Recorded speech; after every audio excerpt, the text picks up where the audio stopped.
When you live long enough, you learn that real danger does not always kick in your front door. Sometimes it walks in on two quiet feet, smiles at you over dinner, and waits for you to get tired.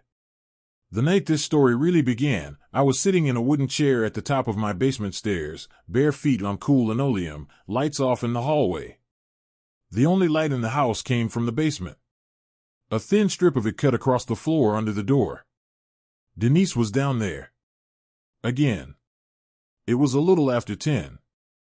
The dishes were washed, the news was over, and I had done what I always did, or at least pretended to.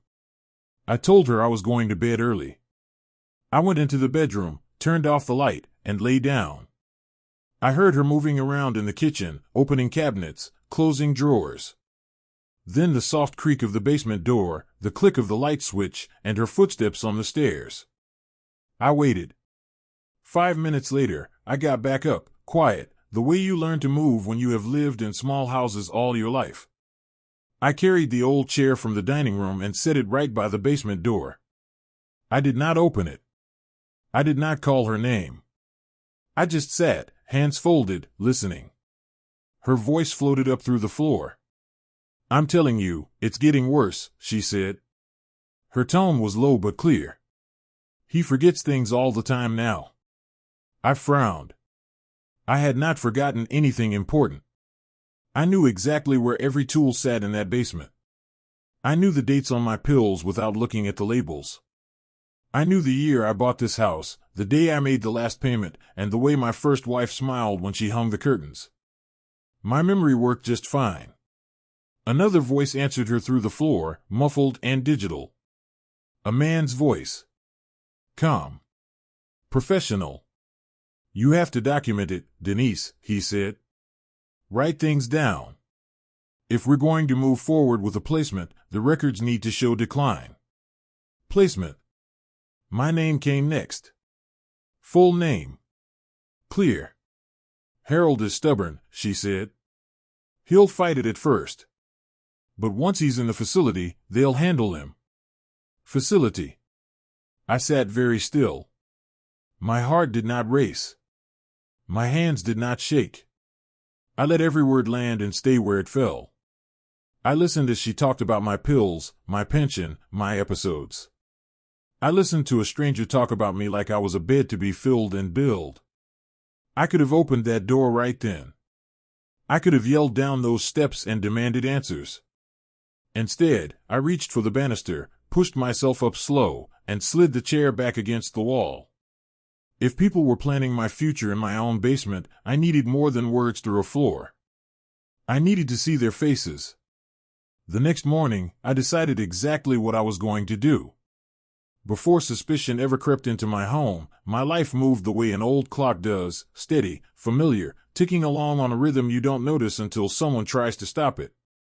Most mornings started the same way. I'd wake up before the sun came up, the way I learned from my years as a bus mechanic. When you spend decades fixing engines in cold garages, early mornings become part of your bones. I'd sit on the front stoop with a mug of coffee, steam rising into the chilled Baltimore air, and watch the streets slowly come alive. Neighbors heading to work. Kids dragging backpacks like weights. Folks walking their dogs in those puffy coats everyone wears once October hits. I didn't need much to feel like my day had a place. Coffee. A working set of knees. A quiet street. Denise, on the other hand, moved slower in the mornings. She'd shuffle into the kitchen a good hour after me, wrapped in her robe, complaining that she didn't sleep well. "Must be my hormones," she'd say, "or you snore too much, or you tossed and turned again." I'd just nod because that was easier than arguing. Marriage, especially a second one, teaches you how to pick your battles. Most days I'd read the newspaper at the table while she watched the morning shows. I checked the sports section first, then the obituaries, old habit, seeing if anyone I grew up with had slipped away quietly during the night. Denise usually scrolled through her phone. Every so often she'd turn it face down when I walked by. Back then, I brushed it off. Folks value privacy. I didn't want to be the kind of man who policed his wife's phone like some nervous teenager. After breakfast, I'd head out back to the little shed I converted into a workshop.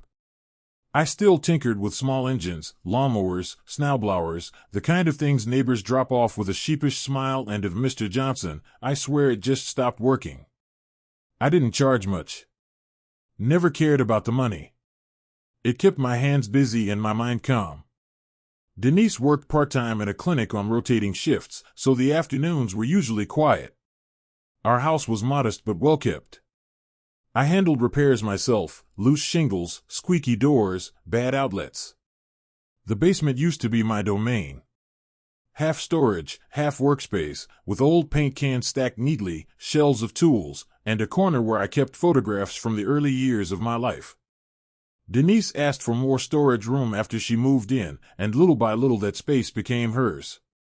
Christmas bins, old clothes, boxes of things she didn't want to throw away. I didn't mind. I had the shed outside.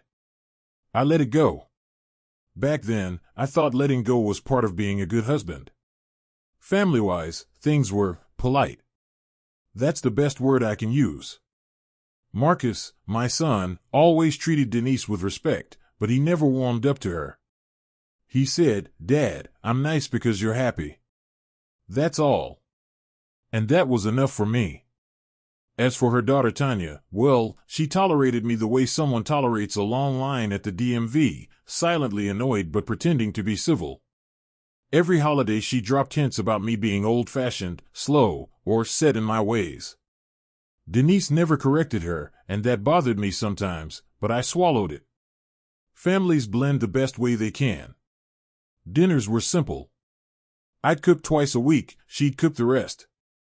We'd talk about work, bills, church events. Nothing out of the ordinary. But now and then, I'd notice her glance toward the basement door like she was checking a clock. At the time, I thought she was just thinking about laundry or stored boxes. Looking back, that was the first crack in the wall I ignored.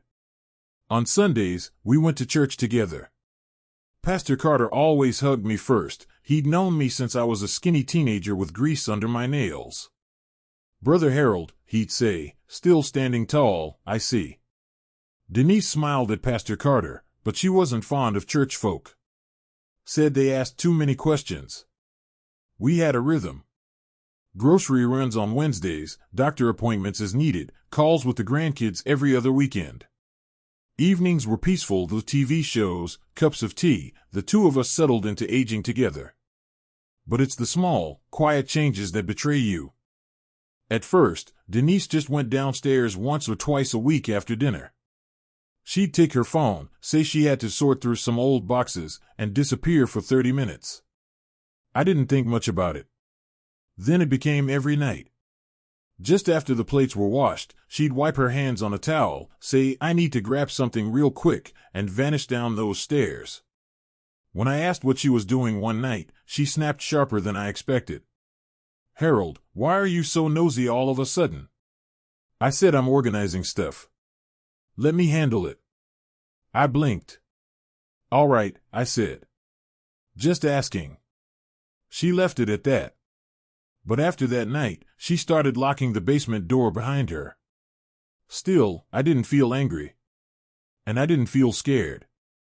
At that point, it felt more like a wife hiding a Christmas present or working on some surprise. Maybe she wanted to fix up the basement for a hobby room.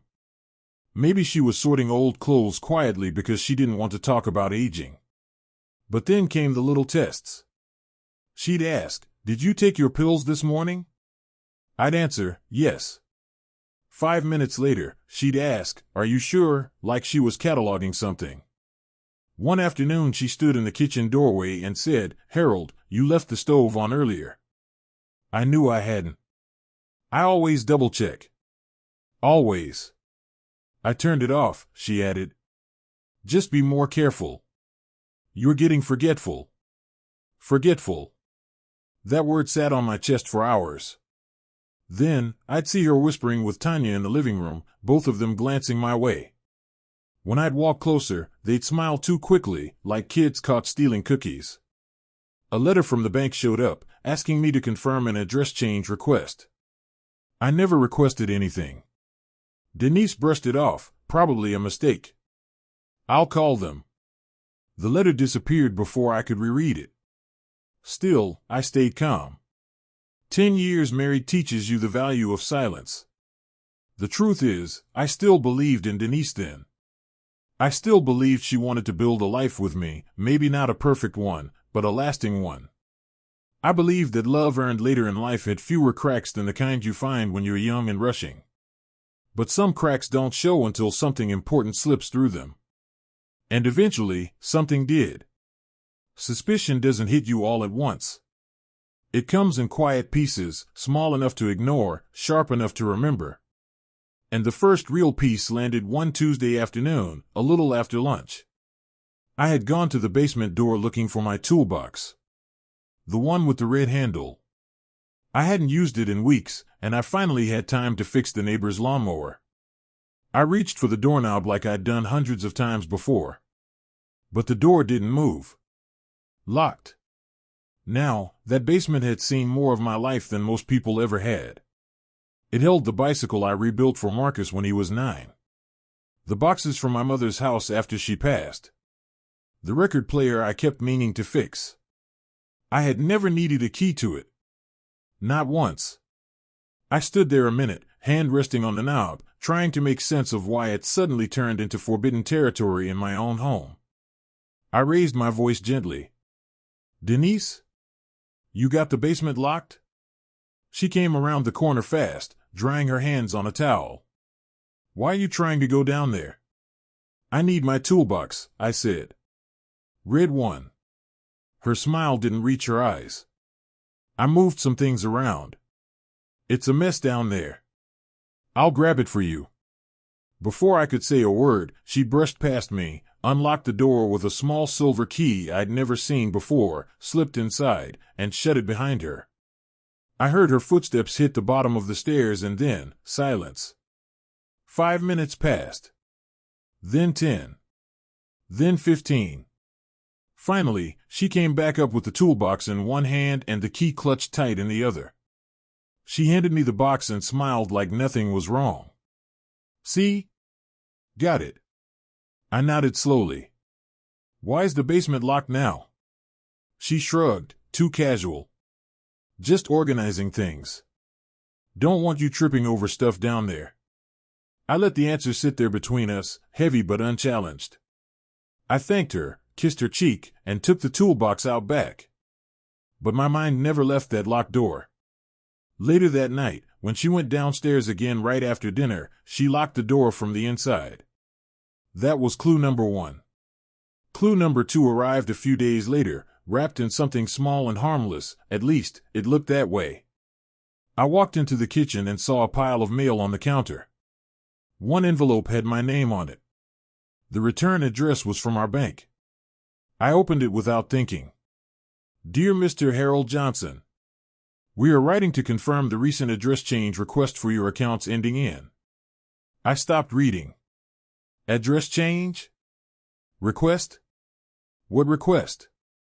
I read it again line by line, slow, making sure I hadn't misread anything. I always check important paperwork twice, another old mechanic habit. Just then, Denise walked into the kitchen, her phone in her hand. What's that? She asked, glancing at the letter. Something from the bank, I said. About an address change I didn't make.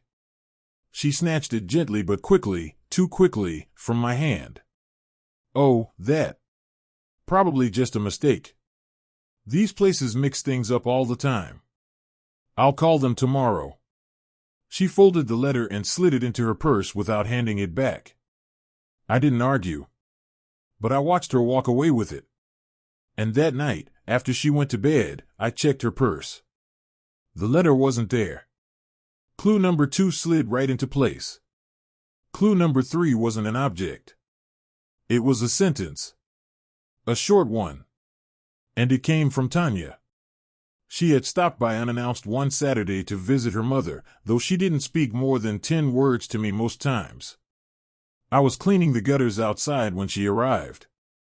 When I came in to wash my hands, the two of them were at the dining table, whispering like kids planning a secret. The moment they saw me, they straightened up and smiled too wide. Tanya's voice was syrupy. "Hi, Harold. You look tired. You okay?" I blinked. "I'm fine." "You sure?" she pressed, head tilting like a nurse evaluating a patient. "Mom says you've been a little forgetful lately." That word again. Forgetful. But it was the look Denise gave her daughter, quick, tense, warning, that told me Tanya wasn't supposed to say it out loud. And when Tanya left an hour later, she hugged her mother at the door and whispered, just loud enough for me to hear, "Just be patient. He'll slip up eventually." Then she walked out. I stood in the hallway watching the door close. Denise wouldn't meet my eyes. She walked straight into the kitchen, opened a cabinet, and started rearranging things that didn't need rearranging. Clue number 3 didn't slip into place quietly. It slammed. Clue number 4 came at night, the way all the worst truths tend to arrive. I woke up around 1 a.m., thirsty. When I walked to the kitchen for a glass of water, I saw a faint glow under the basement door. The light was on down there. And the door wasn't fully shut, it was cracked open maybe half an inch. I paused. Listened. Voices. Her voice. A man's voice. Something about documents. Something about qualifying events. Something about power of attorney. I stepped closer, slow, like the floor might give away the weight of my breathing. "Once it's filed," the man said, "you'll have control over everything. The facility just needs medical justification." Then Denise's voice. "I can make that happen. He's been forgetting things. Losing track of dates. He left the stove on twice this month." I felt the lie hit me in the chest. I hadn't forgotten a thing. Not one. Not ever. "And what about the accounts?" the man asked. "We already started the process," she said. "He doesn't really understand finances anyway." Understand? I built a life with my hands. Paid off a house. Raised a child who became a homeowner before he turned 30. I understood damn well how to take care of myself. Their voices drifted on, but I didn't need to hear more. I backed away from the door, silent, heart steady, mind sharp. I didn't confront her. Not that night. Not the next day either. Suspicion had done its job. Now I needed proof. And proof required patience. So the next morning, I got dressed, walked to the hardware store, and bought something small enough to hide in my palm and powerful enough to save my life. A tiny wireless camera. Not for spying. Not for revenge. For survival. I didn't rush the installation. Men who rush ruin things. Engines, marriages, and investigations all fall apart the same way. Too much haste, not enough thought. So I waited until Denise left for her shift at the clinic. Then I went downstairs and stood in the middle of my own basement like a stranger. The place had changed. Boxes were stacked neatly where my old workbench used to be. Plastic totes with labels I didn't recognize, Archive A, Medical, Financial, lined the back wall. The air smelled like lavender cleaner instead of sawdust.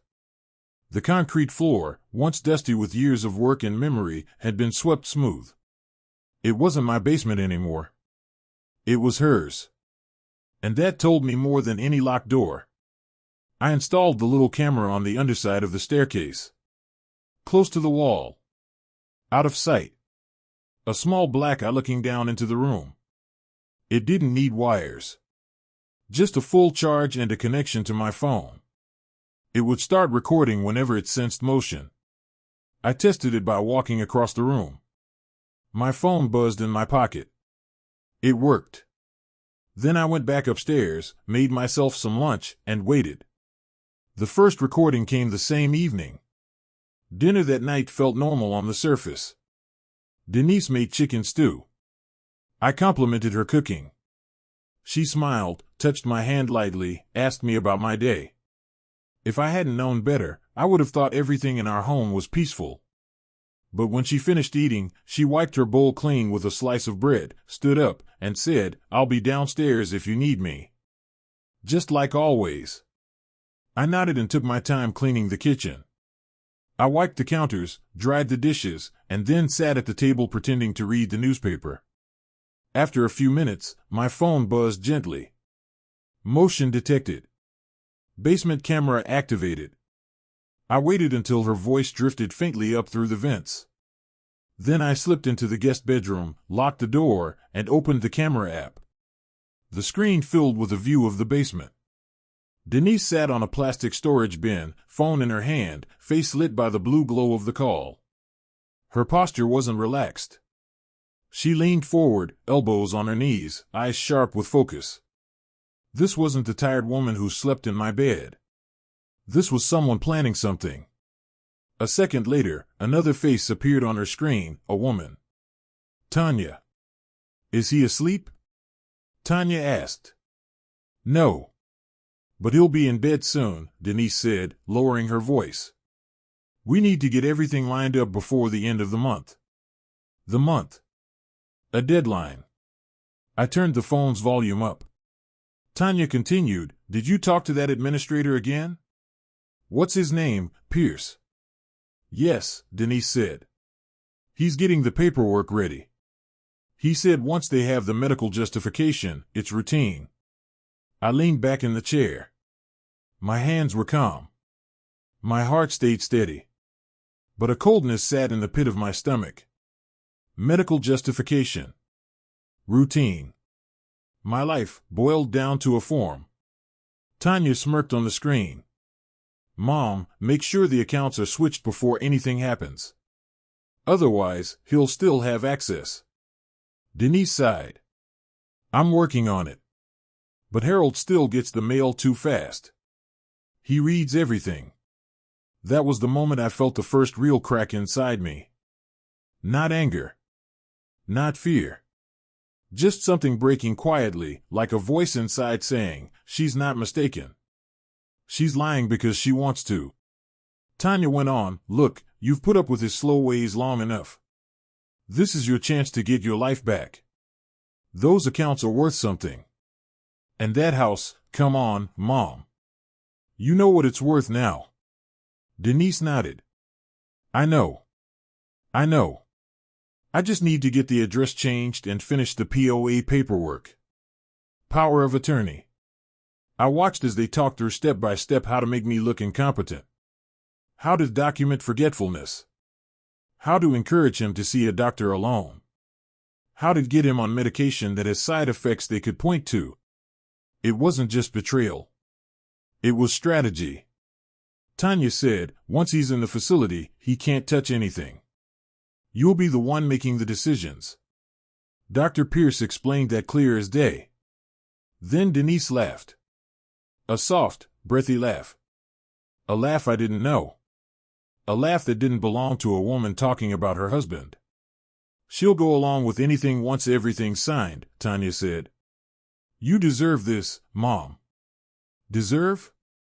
What exactly did she think I deserved? Denise replied, I just want what I'm owed. Owed? I had given her a home. Given her stability. Given her a life she didn't have before. All without complaint. But none of that seemed to matter. Not in that basement. Not to the wife who shared my bed. A moment later, another voice joined the call. A man. Mid-50s. Crisp white coat in the background. Dr. Pierce. Evening, ladies, he said. Ready to go over the timeline? Absolutely, Tanya said. Mom's almost done gathering the documents. I've prepared the transfer forms, Pierce continued. Once Harold shows evidence of diminished capacity, we can file everything at once. The facility will reserve a room for 90 days. Reserve a room. Like I was a guest. Like I was already gone. Denise added, I'll get the last bank statements by this weekend. Tanya cut in, and don't forget, he can't know about any of this. He'd panic. Dr. Pierce chuckled. Older men rarely understand what's best for them. You two are doing the right thing. I stared at the screen. That was the moment everything inside me shifted. Pain turned into something else. Something cold. Something sharp. Something steady. Not revenge. Not rage. Clarity. A simple truth settled into my bones. If I didn't act, they would erase me. The next few days, I recorded everything. I saved files, archived them, backed them up. Each night she went down those stairs, each night my phone buzzed softly, and each night the truth grew uglier. I saw her talking to a man from her job one night. Not Dr. Pierce. Someone younger. Someone she smiled at in a way she hadn't smiled at me in a long time. Soon, she told him, I'll be free. I just need a few more weeks. He asked her, and the house? She said, it'll be mine. He asked about me. She replied, he'll be taken care of. Taken care of. A phrase colder than any curse. Another night, she practiced lines to tell a doctor. He forgot the date before taking his pills. He repeated himself 3 times during dinner. All rehearsed. All lies. Every recording was a knife. But each knife taught me something I needed to know. Denise wasn't planning to leave me. She was planning to remove me. Financially. Medically. Legally. And once I understood that, I knew the next part of my life depended entirely on what I did next. I didn't cry. I didn't shout. I didn't throw anything or confront her. I sat alone in the dark and watched the videos. Then I hit download. Then I watched them again, slower. Then I labeled every file with the date, time, and who spoke first. I didn't sleep more than an hour that night.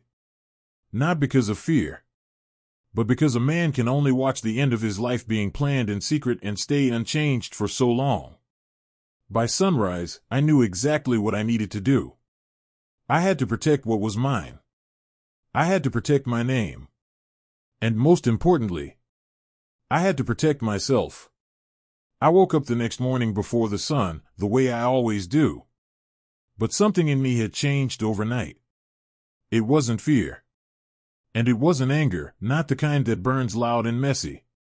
What settled inside me was quieter, heavier, steadier. A decision. Some people think survival is about strength, but older men know better. Survival is about preparation. It's about moving carefully when everybody else thinks you're slow. It's about being underestimated long enough to protect what matters. So I began my morning like nothing was wrong. I brewed my coffee. I read the paper. I answered Denise's questions casually. She studied me a little too closely, like she was waiting for me to forget something or say the wrong word. I gave her nothing to work with. Years of fixing engines taught me how to keep my hands steady even when the whole vehicle is shaking. After she left for work, I didn't go to the shed like usual. I picked up the phone and dialed my son. Marcus answered on the 3rd ring. You all right, Dad? He knows my voice too well. Need you to come by the house, I said.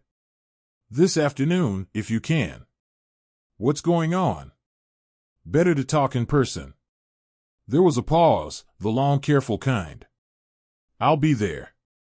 He arrived just after 3, letting himself in with the key I'd given him years ago. That key, something so simple, was the first thing that reminded me I wasn't as alone as Denise wanted me to be. He sat across from me at the kitchen table, his brows pulled tight. All right, Dad. What happened? I slid my phone across the table. Press play. He watched the video, slow at first, then with a rising tension in his jaw. He didn't interrupt. Didn't ask questions. He just let the truth land the way a grown man should. When it ended, he exhaled long and deep. Dad, this ain't just betrayal. This is criminal. I know. She's planning to put you in a facility? That's what it looks like. With some doctor helping her? I nodded. And drain your accounts. Marcus leaned back, eyes on the wall like he was searching for the right words but couldn't find any that weren't curses. Finally he said, all right. First things first, you're not confronting her. I figured. No arguments. No warnings. Not a single raised eyebrow. She can't know you know anything. Quiet strategy. It runs in our blood. He sat forward again. We need a lawyer.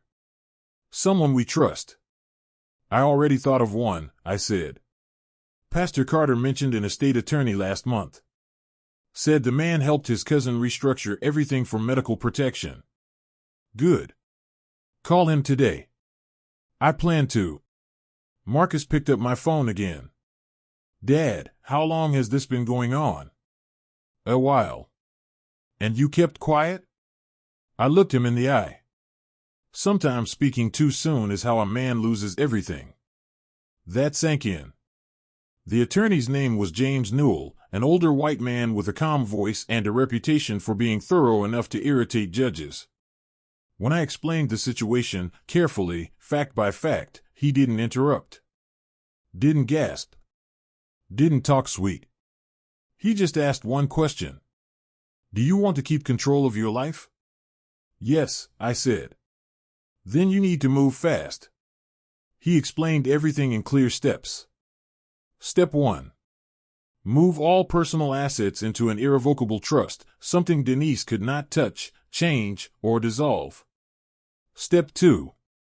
Switch all bank accounts into the trust and remove Denise's access to anything tied to my name. Step 3. Freeze the joint accounts temporarily so no large transfers could happen. Step 4. Document every recording, every suspicious letter, every lie she told the doctor. Organized, dated, secure. Step 5. Get a medical competency evaluation, on file, official, airtight. Step 6. Say nothing. Act normal. Let them think they're winning. I listened carefully, memorizing every step. A lifetime spent listening to rattling engines made me good at catching details other men miss. Mr. Johnson, he added near the end, you're not the first man to call me with this kind of story. Elder abuse doesn't always happen with fists or yelling. Sometimes it happens with paperwork. I nodded slowly. And you're not the first black man whose trust has been used against him, he continued gently. So let's make sure you leave nothing undone. I thanked him. The next 2 weeks were quiet, organized, methodical. I moved like a man doing routine chores while rebuilding the entire foundation beneath his home. Denise never suspected a thing. Every morning, she asked me small probing questions. How'd you sleep? Do you remember what we talked about yesterday? Did you take your pills? I answered calmly each time, measuring my tone, giving her just enough to keep her confidence high. Meanwhile, Marcus drove me to the bank 3 separate times so I wouldn't draw attention by making too many changes in one day. We transferred my savings, pension deposits, and property ownership into the trust Newell had created. The house, my house, was now protected by law. It could not be refinanced. It could not be sold. It could not be signed over. Not by Denise. Not by anyone. I slept easier after that. Not happy. Not at peace. But safer. The next step was harder. I needed proof that I was medically sound, proof strong enough to shut down any diminished capacity claim they were planning. So I scheduled an appointment with my primary doctor. But I didn't go alone. Marcus sat in the waiting room. I went through every test carefully, memory recall, motor skills, cognitive questions. My doctor smiled afterward. Harold, your mind is sharper than mine most days. Who told you otherwise? Nobody, I said. Just needed to make sure. He wrote a full report, printed it, signed it, and handed me multiple copies. Filing that report into the trust documentation felt like putting armor on my chest. Meanwhile, the basement recordings continued. And I kept collecting them. Each video was worse than the last. Denise and Tanya were getting bolder. One night, Denise said, "He barely notices anything I do now. I think he's slipping." Another lie. Tanya added. Good. Once we get him in the facility, Mom, you can relax. Dr. Pierce already has the forms ready. And when everything is in your name, you two should take a trip. Celebrate. A trip. Celebrate. I filed that video under the label, Betrayal_14. Another night, Denise said to her coworker, the younger man she'd been flirting with, once this is over, I won't have to sneak around anymore. I can be with who I want. I labeled that one Betrayal_17. Every file went on a flash drive. Every flash drive went into a locked drawer in my shed. Every copy synced to a cloud account Marcus set up for me. I wasn't just gathering evidence. I was building a fortress. The day before everything came to a head, Denise came home excited. Too excited. She kissed me on the cheek. Cooked an elaborate dinner. Set candles on the table.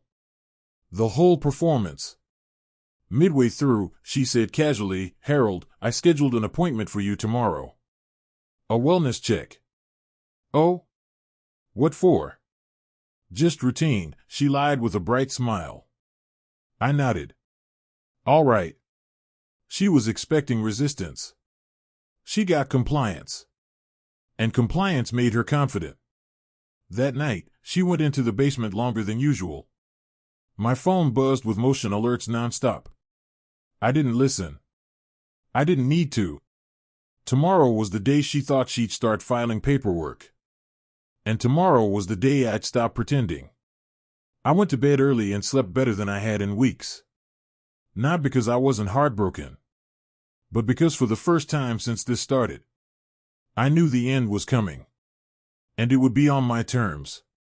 The next morning, Denise moved around the house like she had somewhere important to be. She wore makeup, more than usual, and a nice blouse she only pulled out when she wanted to impress someone. She kept glancing at her phone, smiling at messages she didn't think I saw. Don't forget, she said lightly, pouring herself coffee, your appointment is at 2. It's just a little checkup. I nodded.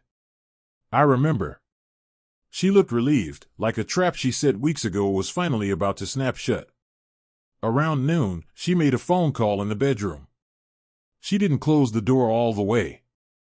Maybe she thought I wouldn't hear. Maybe she thought I wouldn't understand.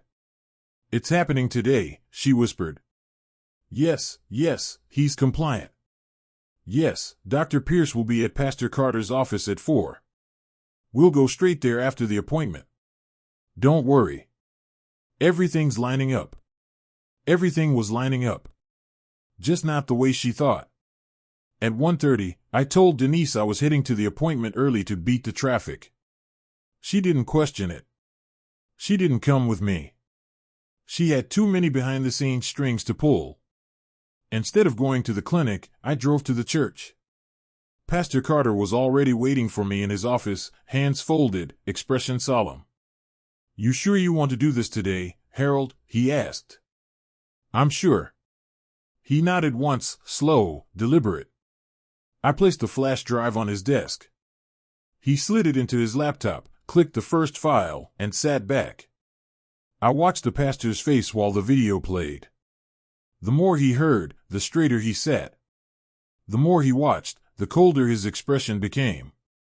When the recording ended, he closed the laptop gently, the way a man closes the lid on a coffin. Son, he said softly, using a word he rarely used with me, we'll do this right.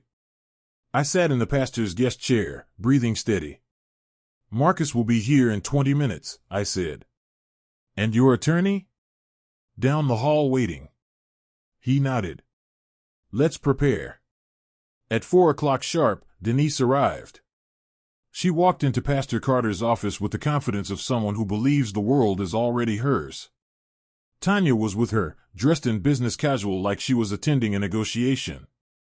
And behind them walked Dr. Pierce, carrying a folder the size of a thin textbook. None of them expected to see me sitting calmly at the table. None expected Marcus leaning in the corner with his arms crossed. None expected Attorney Newell flipping gently through a stack of documents. And none expected Pastor Carter to close the door behind them and lock it. Denise blinked. Tanya frowned.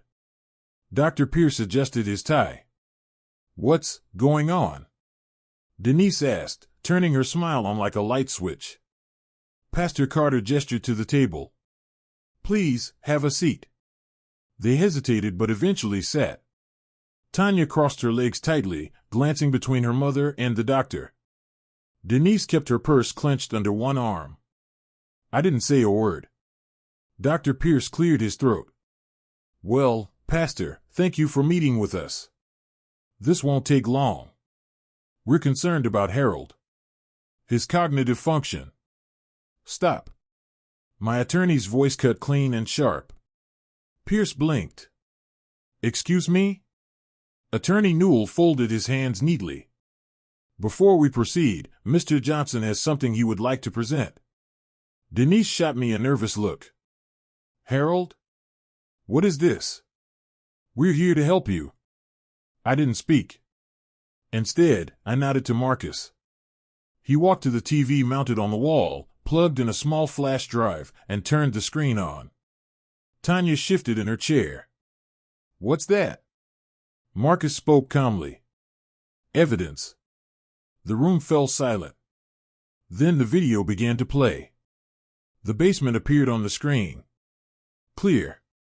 Well lit. Undeniable. There was Denise, sitting on her storage bin, saying my name and the word facility in the same sentence. There was Tanya, talking about how to document forgetfulness. There was Dr. Pierce, explaining how to file for power of attorney. There was Denise laughing, about how he'll adjust once he's inside. And there was their plan to drain my accounts, change my address, and take control of everything I had earned. When the recording ended, nobody breathed for a full 3 seconds. Then Tanya spoke first. This is taken out of context, she blurted. Marcus raised an eyebrow. Out of context? Dr. Pierce lifted his hands. This is unethical surveillance. This is illegal. My attorney smirked. Illegal? A man placing a security camera in his own home? Denise swallowed hard, her face draining of color. Harold. I don't understand, why would you? Try again, Marcus said quietly. This time without lying. Pastor Carter stepped forward. His voice was low, controlled, and full of disappointment. Denise, I married you and this man. I stood in front of God with both of you. And this is what you've been doing? She stared at the floor. For the first time since this betrayal began, Denise looked small. Not physically. Spiritually. Dr. Pierce gathered his folder, stood up abruptly. I don't need to stay here. If you have concerns, you can contact my office. You bet we will, Attorney Newell said. And the State Licensing Board. And the Attorney General's Elder Abuse Division. Pierce's face went pale. He left without another word. Tanya jumped up too. Mom, let's go. We don't have to sit here and be ambushed. Sit, Marcus said firmly. Tanya froze in place, because Marcus wasn't a boy anymore. He wasn't the quiet teenager she used to ignore. He was a grown man who looked exactly like someone they shouldn't cross. Denise finally looked at me, her eyes desperate, wide, and wet. Harold, baby. I didn't mean. I lifted a hand gently. Don't, I said. You said enough in the basement. She opened her mouth again, but no sound came out. My attorney slid a document across the table. Mrs. Johnson, as of this morning, all of Mr. Johnson's assets have been moved into a legally binding irrevocable trust. You have no access. You have no authority. And you have no claim. Tanya's mouth fell open. That's not fair. It's more than fair, Marcus said. Pastor Carter added softly, it's righteous. I stood up. Slow. Steady. Old bones, new strength. Denise, I said quietly, you planned to bury me while I was still alive. She shook her head, crying now. I was confused. I was stressed. Things got out of hand. No, I said. They went exactly where you pushed them. Silence swelled through the room. Then I spoke the sentence that closed this chapter of my life. You need to leave my house. Today. Denise sobbed. Tanya glared. Both walked out without another word. And I watched them go with a heart that hurt, but not a heart that wavered. When the door finally shut, Pastor Carter put a hand on my shoulder. You handled this like a man who knows his worth. My son stepped forward. Dad, you all right? I nodded. I'm sad, I said. But I'm standing. He hugged me then, not as a child, but as a man embracing the father who raised him right. And for the first time in months, I felt safe. The house felt different after they left. Not louder. Not emptier. Just honest. There's a kind of silence that hurts because it reminds you of what you lost. And then there's another kind, the one that frees your chest, loosens your shoulders, lets you breathe without checking who's watching you. That's the silence I woke up to the next morning. For the first time in months, the basement door was unlocked. I stood there a long moment before opening it, hand resting on the knob. When I finally stepped inside, the air felt cooler, lighter, like the room itself had let out the breath it had been holding. Her boxes were still there. Her labels. Her little makeshift command center. But the energy was gone. The plotting was gone. The danger was gone. I sat on the bottom step, hands hanging loose between my knees, and let the weight of everything settle. Betrayal doesn't punch you all at once. It comes in waves. First shock, then anger, then sorrow, then something quieter, as if your heart is taking inventory of what's still intact. I wasn't broken. Just bruised in places no doctor can find. Marcus came by every day that first week. Sometimes with food, sometimes with the grandkids, sometimes just with his presence. He didn't hover or ask too many questions. He didn't treat me like a man who almost lost his freedom. He treated me like his father, a man who fought, a man who survived. One afternoon, we sat out on the back porch while the kids ran around the yard. The sun was warm, the grass needed cutting, and the world had the nerve to keep moving even after everything that happened. Dad, Marcus said finally, you want me to help you pack up her things? I shook my head. No. I'll handle that. You don't have to. I know, I said. But I need to. So he nodded, and we sat there in comfortable silence, listening to the kids argue over a squirt gun. For the first time in a long time, I didn't feel watched. I didn't feel evaluated. I didn't feel set up. I felt present. A few days later, I met with my attorney again. He walked me through every document, every protective measure, every sealed door that Denise could no longer attempt to open. You did the right thing, he told me. I did the necessary thing, I corrected him. He smiled. Those two are the same more often than not. We filed additional reports, one with the State Medical Board about Pierce, one with the Financial Protection Agency about the attempted exploitation, and one with the Elder Abuse Office. I didn't want vengeance. I wanted accountability. What they tried to do to me, they could do to someone without support. Someone alone. Someone trusting. I wouldn't let that go unanswered. The evenings were the hardest. You don't spend almost a decade with someone and walk away without feeling the loss. Not of the person, but of what you hoped they were. Some nights I sat in the living room and stared at the empty side of the couch. Not longing. Just acknowledging. Grief isn't only for deaths. It's for endings you didn't see coming, too. But every night without her, I slept deeper. No whispered calls. No locking doors. No plotting under my roof. Just peace. Pastor Carter came by one Sunday after service.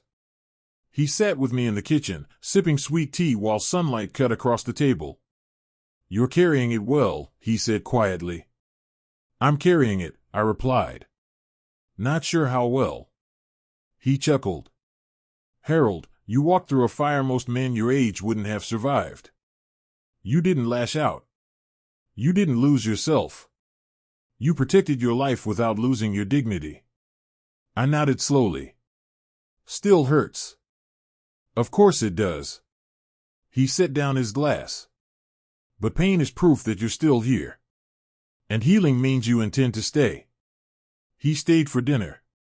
It was the first peaceful meal I'd had in months. Over time, I started reclaiming small things. My music. My workshop. My routines. I found my old record player under a pile of Denise's boxes. I cleaned it, oiled the hinges, fixed the needle, and played an old Marvin Gaye album while I sorted through what she left behind. I put my tools back where they belonged. Threw out boxes labeled archival with nothing but junk inside. Donated her clothes to a shelter downtown. And with every bag that left the house, the air got easier to breathe. One evening, while sweeping the basement floor, I caught my reflection in the dusty window. And I realized something. I looked different. Not younger.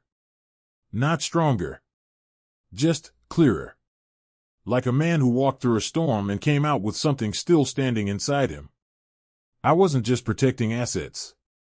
I was protecting myself. My story. My autonomy. My right to end my days the way I lived my best ones, on my own terms. And that clarity healed me more than anything else.